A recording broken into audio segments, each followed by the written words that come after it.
Hola estimados alumnos de Área 4, el día de hoy vamos a continuar con nuestro tema que ya estamos trabajando sobre estas visiones del universo y demás, y en este caso vamos a trabajar con los nórdicos.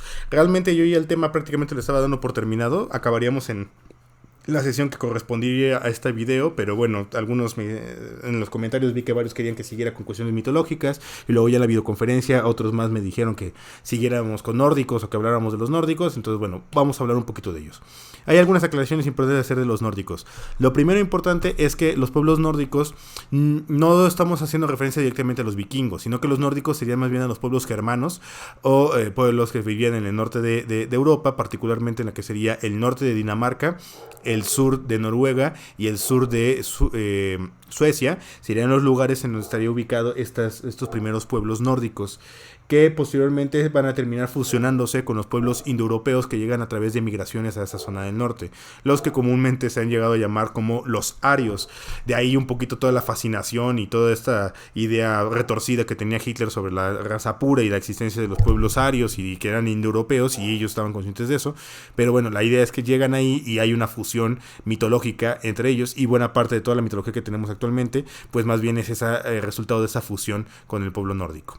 Otra cuestión interesante es que los nórdicos o la mitología nórdica no estaba por escrito, sino que se fue transmitiendo de forma oral a lo largo de los siglos antes de la llegada de los cristianos. Una vez que llegan los primeros cristianos a la zona del norte de Europa, empiezan poco a poco a irse haciendo algunos escritos, se van recopilando poco a poco la información para que al final de cuentas llegue a nuestros días a través de estos recopilados que se van conservando, ¿no? Pero eso ya sería en un periodo pues alrededor del siglo V después de Cristo, cuando empiezan a llegar los primeros cristianos allá, los primeros evangelizadores, y se da todo este proceso. Entonces, pues lo que tenemos es una información a veces un poco contradictoria en algunas de estas leyendas, pero la cuestión es que es así como nos enteramos de la mitología nórdica, que se ha vuelto tan famosa en las últimas fechas, en buena medida por Marvel, ¿no?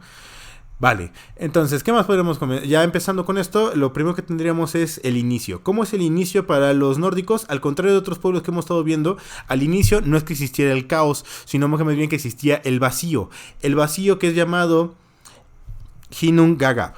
Ginnungagap entonces es el vacío como tal, y es la nada que existía en este universo, ¿de acuerdo? Sin embargo, en este universo, dentro de toda esta nada, existían dos elementos primigenios, el hielo y el fuego. Estos elementos no son personificaciones de ningún tipo, simplemente son tal cual, hielo y fuego, que existían como una especie de ríos en este vacío. Estos dos elementos, o estos dos elementos primigenios, podríamos decir, no se tocaban, no tenían contacto entre sí, pero llega un momento determinado en que sí llegan a tener contacto, y cada vez que chocan empiezan a generar escarcha, o empiezan a generar una especie de fricción, una especie de chispas, incluso se manejan algunas versiones. Estas chispas, al unirse, lo que generan entonces es otro elemento nuevo que se llama el éter. El éter, que muchas veces ha sido tomado como el elemento que existe, medio venenoso, que existe en el inframundo, pero bueno, aquí más bien al contrario, es un elemento creador, ya que el éter da origen a Ymir. Ymir sería el primer ser vivo que llega a este universo vacío, y que sería un gigante, ¿de acuerdo? Este gigante de hielo, entonces sería este primer ser vivo que al poco tiempo va a ser acompañado por Audumbla. Audumbla básicamente es una vaca mágica, y Audumbla tiene la visión de alimentar a Ymir. Entonces con su leche Audumbla va alimentando constantemente a Ymir. Para alimentarlo, entonces, como buena vaca, pues se dedica a buscar qué alimentarse o de qué comer para poder alimentar a su vez a Ymir. Y esta vaca en un momento determinado empieza a lamer un bloque de hielo. De este bloque de hielo, que se va descongelando conforme ella va lamiendo, va a aparecer o nace Buri. Buri es un dios, es el primer dios como tal, ¿no? Este primer dios es bastante curioso, ya que de forma prácticamente inmediata o sin mayor explicación, sin tener una pareja, Buri da a luz a dos hijos, siendo un varón, ¿no? Él da a luz a 3 hijos. Estos 3 hijos son Billy y Odín, ¿de acuerdo? En conjunto, a todos estos dioses que van haciendo de Buri, y los dioses también hijos de estos 3 dioses que estamos mencionando, esta primera trinidad que estamos mencionando, se les van a llamar los Aesir. Los Aesir entonces son los dioses más famosos de la mitología nórdica, y bueno, estos dioses van a empezar a desarrollar este universo o empiezan a crear más bien la Tierra en Nilfgaard, que sería la Tierra Media, como se podría decir, a partir de que asesinan a Ymir. Ymir es asesinado por estos 3 dioses en conjunto, y una vez que es asesinado, ocupan su cuerpo ya pues sin vida para construir Midgard. ¿Cómo lo van a hacer? Pues básicamente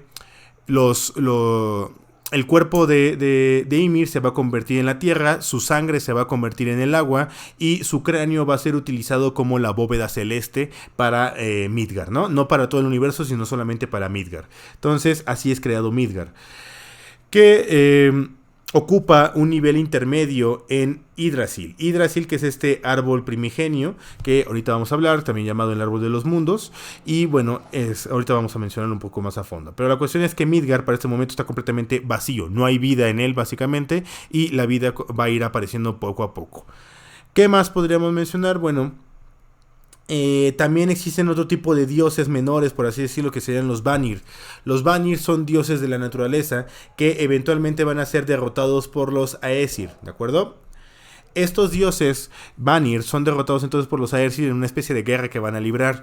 Para algunos antropólogos y personas que se dedican a estudiar un poquito todo esto de la mitología y demás, consideran que esto es una referencia a justamente el enfrentamiento que se va a dar en los pueblos nórdicos iniciales o nativos contra los pueblos indoeuropeos que van llegando a la región, que cuando se encuentran, pues los Aesir estarían representados como estos pueblos indoeuropeos, mientras que los Vanir serían estos nórdicos iniciales. Se enfrentan como tal, y entonces el resultado es que los pueblos indoeuropeos se imponen, sometiendo a los pueblos nórdicos. Y por eso también los Aesir son superiores a los Vanir y viven en un lugar distinto por esta misma explicación, ¿de acuerdo?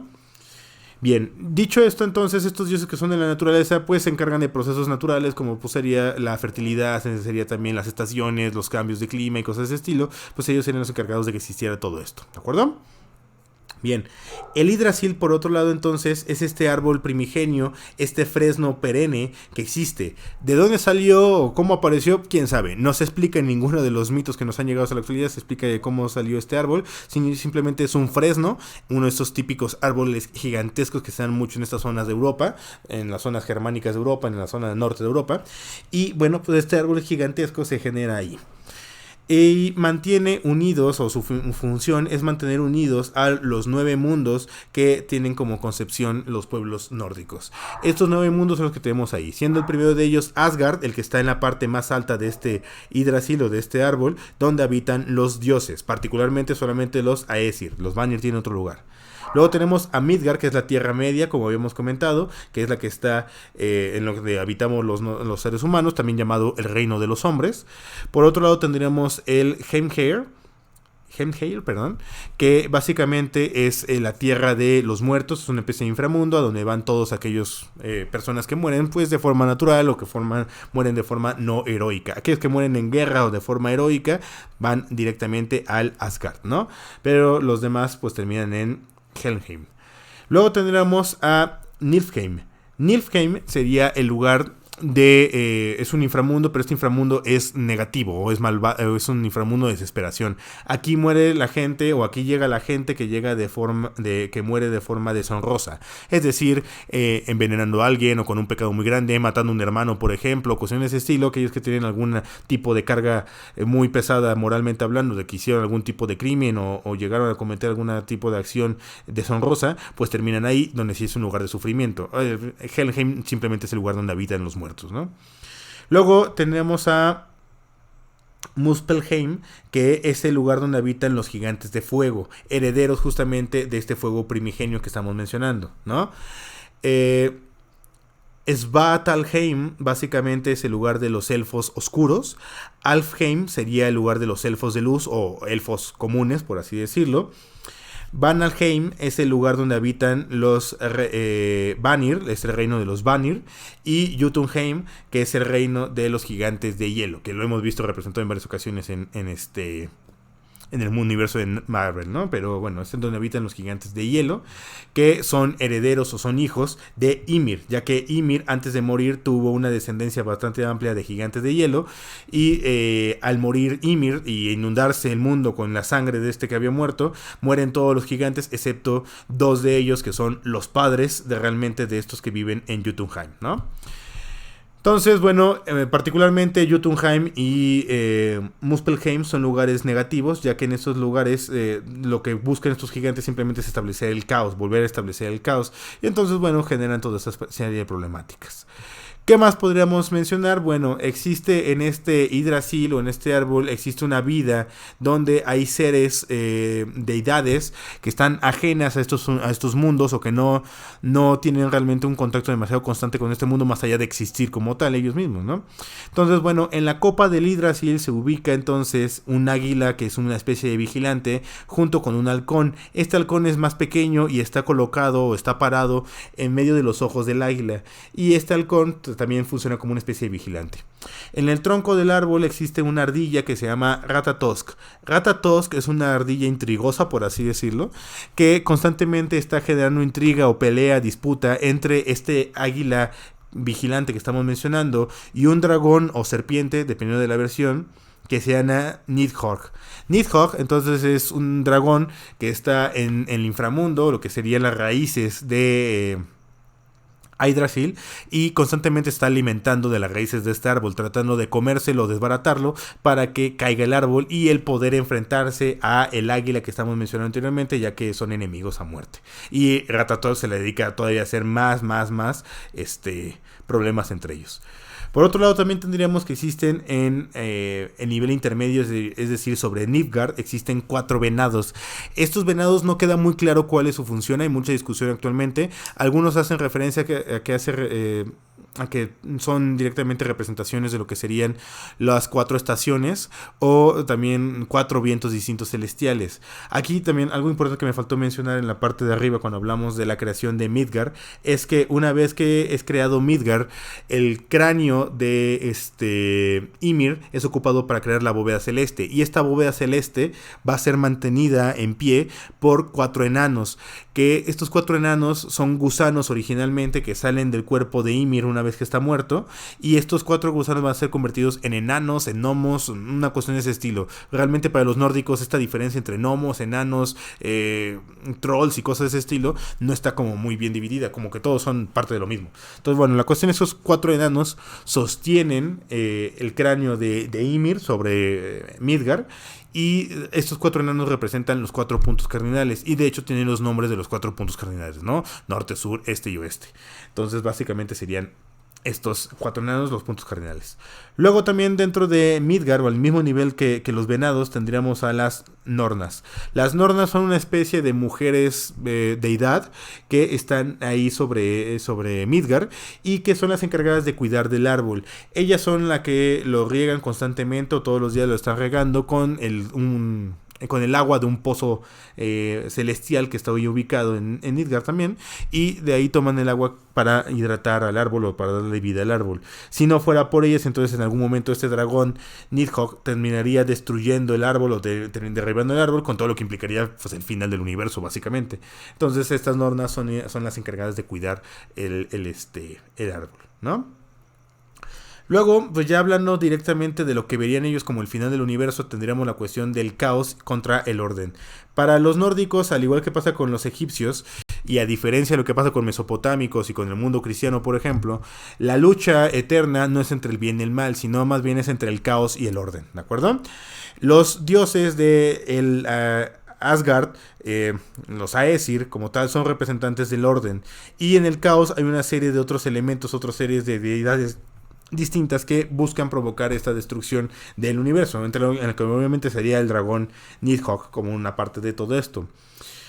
Bien, la cuestión es que este caos y el orden se están enfrentando constantemente, pero según la visión nórdica, llegará el momento en el que el caos se va a terminar imponiendo, es decir, la lucha constante va a tener como resultado la victoria final del caos y el orden va a terminar sucumbiendo a ellos, debido a la acción en buena medida de seres como por ejemplo los gigantes, tanto de fuego como de hielo, que buscan provocar este caos.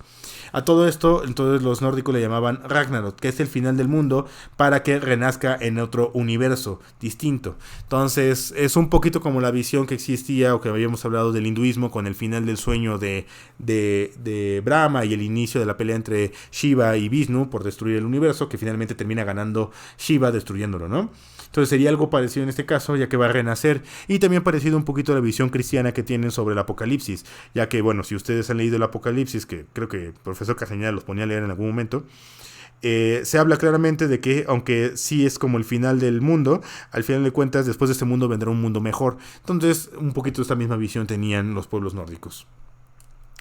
En este Ragnarok, entonces, las figuras principales van a ser, por un lado, Loki, que no es como lo manifiestan en Marvel de ninguna forma, no es hermanastro de Thor, ni es hijo de Odín, ni tampoco es así como un gigante de hielo.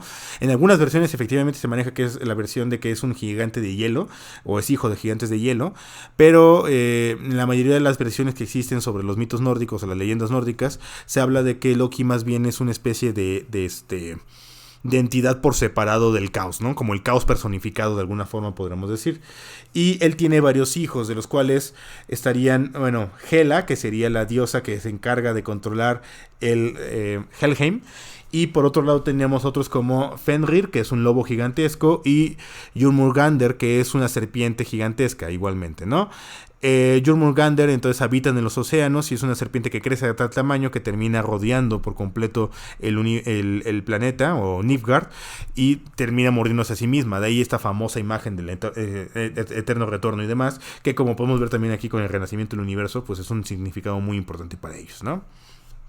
Entonces, bueno, Loki va a liberar a sus hijos, que son Fenrir y Jörmungandr, y al liberarlos, Fenrir se va a encargar de asesinar a Odín, se va a enfrentar directamente a Odín y lo va a terminar asesinando o comiendo, y Jörmungandr se va a enfrentar a Thor como hijo más fuerte de Odín, y también termina muriendo, ¿no? Jörmungandr termina muerta por las heridas, pero alcanza a morder a Thor, lo cual lo mata, lo envenena y lo mata, ¿no? Por otro lado, otro importante es Surd, que es el rey de los gigantes de fuego. Surd, entonces, como gigante de fuego, va a llegar y va a incinerar a todo el universo, creando entonces, dejando el universo en el vacío nuevamente, en el Ginnungagap, como habíamos comentado anteriormente, y como que restableciendo todo y probablemente en algún momento otra vez los elementos de hielo y fuego se vuelvan a tocar y se vuelva a crear todo esto, creando un ciclo constante de reencarnación, que sería algo que sería muy constante en el mundo nórdico, ¿de acuerdo? Vale. Dicho esto, entonces, bueno, un poquito de representaciones de este universo, no hay muchas, ¿no? ¿Por qué? Porque los nórdicos, así como no dejaron escritos, tampoco dejaron muchas representaciones como tal artísticas de esto, y es por eso que yo en buena medida no había puesto los nórdicos como una de las culturas que vamos a ver, porque no hay demasiadas representaciones artísticas. Nos podríamos quedar con grabados como de este estilo que tenemos aquí, en donde se ve claramente al Yggdrasil, que eran grabados que llegaban a aparecer en algunas ocasiones, principalmente por parte de los vikingos, en distintos tipos de construcciones y cosas así, en sus barcos y demás llegan a poner, incluso como tatuajes. Por el otro lado tendríamos una representación medieval de Yggdrasil, nuevamente ya hecha en tiempos medievales, con cristianos y demás, entonces ya no sería directamente la representación original, en donde podemos ver a Yggdrasil nuevamente ahí en el árbol, y en la parte superior veríamos al águila vigía, junto con el alcohol que también se encarga de vigilar todo esto.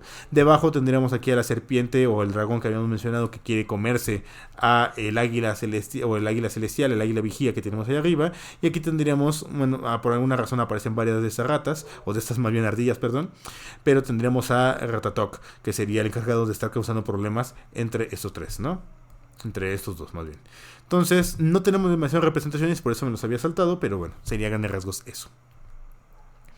Pasemos a otra que también agregué de último momento para ustedes, que sería la mitología china, que es bastante bella, aunque también muy confusa. Los chinos en ese sentido no profundizan demasiado sobre la creación del universo de alguna forma. Tienen una serie de leyendas, pero su mitología no está demasiado establecida, no es tan metódica como podemos ver en otras culturas, y es mucho más abierta y está complementada por una serie de leyendas que muchas veces se contradicen entre sí. Entonces, en este caso, lo que tendríamos en el universo según los chinos es que al inicio, como vimos en otras civilizaciones, existía el caos, ¿no? Pero este caos, a diferencia de otras civilizaciones que aparecieron, está encerrado dentro de un huevo cósmico. Este huevo cósmico, entonces, es parecido un poquito a la referencia que hacía el hinduismo o los griegos, con un huevo primigenio, un huevo cósmico, pero la diferencia aquí es que todo el caos está encerrado dentro del huevo cósmico, ¿de acuerdo? Entonces, bueno, es un poquito eso. Es una diferencia importante. Dentro de este huevo cósmico está un gigante dormido. Este gigante, quién sabe de dónde salió, pero bueno, ahí está. Y está dormido. Cuando este gigante toma conciencia de sí mismo, parecido a lo que hace Brahma, termina despertando. Y entonces Panku, que es este gigante dormido, despierta siendo el primer ser vivo o ser consciente que existe en el universo. Una vez despierto, Panku se supone o se dice que ve y no ve nada, que busca escuchar algo y tampoco escucha nada porque está simplemente en un caos, en un vacío total, y entonces como que le entra el estrés de estar encerrado, a ver si no muchos de ustedes terminan como Panku por estar ahorita con la cuarentena, y el chiste es que Panku termina despertando, se da cuenta de su soledad, del vacío en el que vive, y invoca una hacha mágica, que quién sabe dónde salió, pero salió una hacha mágica, con la cual termina reventando el huevo cósmico. Al reventar el huevo cósmico se genera una explosión tan grande, y pueden ver un poquito a lo mejor lo que hablábamos del Big Bang y todas estas colisiones tan interesantes en las que algunos pueblos antiguos ya planteaban principios que el día de hoy se plantean con ciencia. Pero la cuestión es que se genera una explosión tan impresionante que en esta explosión tan grande se terminan separando el yin y el yang, siendo entonces el yang aquellos elementos oscuros y pesados, y el yin serían aquellos elementos, por así decirlo, ligeros y luminosos, ¿de acuerdo? Entonces el yang empieza a sedimentarse creando a la tierra, y el yin, siendo el resto, es decir, lo luminoso y lo ligero, termina formando al cielo, y se separan por esta gran explosión. Panku, cuando ve esta separación, le llama mucho la atención y decide que hay que conservar esa separación, que eso se ve muy bello. Y entonces Panku decide encargarse, así como lo vimos que hacía Shu y otros dioses en la mitología egipcia y en la mitología griega, se va a encargar de separar, mesopotámica, se va a encargar de separar al cielo y a la tierra. Entonces él mismo se pone entre ellos dos y sostiene al cielo y empuja la tierra hacia abajo. Cada día que va pasando se van separando el cielo y la tierra constantemente, lo cual hace que Panku también vaya creciendo. Panku va creciendo junto con esta separación para mantenerlos separados y evitar que se junten. Porque si se llegan a juntar, simplemente pues se destruirían nuevamente, se unirían el yin y el yang y otra vez volveríamos al caos primigenio que estábamos mencionando. Entonces tiene que separarlos.